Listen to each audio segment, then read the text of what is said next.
Member প্রধানদের জান্নাত পাওয়া বড়ই দুষ্কর হয়ে যাবে। মেম্বার প্রধানেরা, আজকে কারো নাম আমি বলছি না, এমন বেইনসাফির হাত তারা চালু করেছে।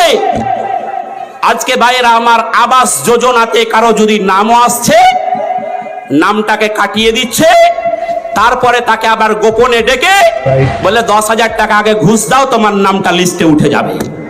ভাইরা আমার, বন্ধুরা আমার, এই রকম নাই ইনসাফ বিচার, অন্যায় বিচার আল্লাহ বরদাস্ত করবে না, আল্লাহ সহ্য করবে না।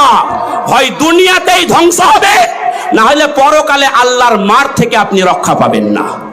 ভাইরা আমার, বন্ধুরা আমার, যাই হোক, শুধু কি এটাই আছে তা নয়, কত রকমের দুর্নীতি।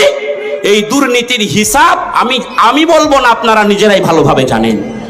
বর্তমান সময় এরকমই ঘটছে। আল্লাহ তাবারক ওয়া তাআলা এদেরকে মাফ করবে না। কেননা একটা হলো বান্দার হক, একটা হলো আল্লাহর হক।